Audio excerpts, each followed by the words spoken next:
தொடர்ந்து மற்றொரு அண்மை செய்தியை பார்த்திருக்கிறோம். நெல்லை மாவட்டம் அம்பாசமுத்திரம் நகராட்சியில் ஊதியம் வழங்காததை கண்டித்து தூய்மை பணியாளர்கள் முற்றுகை போராட்டத்தில் ஈடுபட்டு வருகின்றனர்.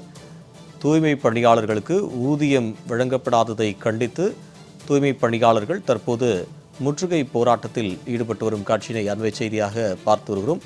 நாளை பொங்கல் பண்டிகை கொண்டாடப்பட உள்ள நிலையில் பொங்கல் பண்டிகையை கூட கொண்டாட முடியாத சூழ்நிலைக்கு தள்ளப்பட்டுள்ளதாக இந்த தூய்மை பணியாளர்கள் குற்றம் சாட்டுகின்றனர். கூடுதல் தகவலை எமது செய்தியாளர் ஜான் பீட்டர் வழங்க கேட்கலாம். ஜான் பீட்டர், விவரம். சிறிதர், அதாவது நெல்லை மாவட்டம் அம்பாசமுத்திரம் நகராட்சியில் ஒப்பந்த அடிப்படையில் சுமார் 70 தூய்மை பணியாளர்கள் பணியாற்றி வருகின்றனர். இவர்களுக்கு மாதந்தோறும் 5ஆம் தேதியிலிருந்து 10ஆம் தேதிக்குள் ஊதியம் வழங்கப்பட்டு வருகிறது.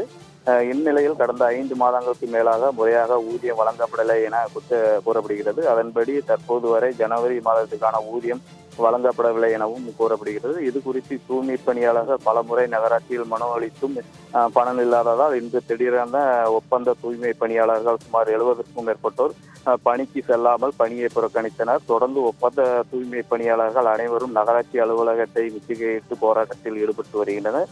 இது குறித்து அவர்கள் கூறுகையில், நாளை பொங்கல் பண்டிகை என்பதால் இன்று வரை எங்களுக்கு சம்பளம் வழங்கப்படவில்லை. இதனால் நாங்கள் எப்படி நாளை பொங்கல் கொண்டாடுவோம் எனவும் நாள்தோறும் தினமும் பல்வேறு தூய்மை பணிகள் ஈடுபட்டு வருகிறோம். மேலும் எங்களுக்கு சம்பளம் வழங்கப்படவில்லை என்றால் நாங்கள் பணிக்கு செல்ல மாட்டோம் எனவும் தெரிவித்து வருகின்றனர். இதனால் அங்கு பரபரப்பு நிலவி வருகிறது. மேலும் அதிகாரிகள் பேச்சுவார்த்தை நடத்தி வருகின்றனர். மேலும் இது குறித்து அதிகாரிகளிடம் கேட்கும்போது அவர்களுக்கு ஊதியம் வழங்குவதற்கான ஏற்பாடுகளையும் செய்யப்பட்டு வருவதாகவும் தெரிவித்து வருகின்றனர். விவரங்களுக்கு நன்றி, ஜான் பீட்டர்.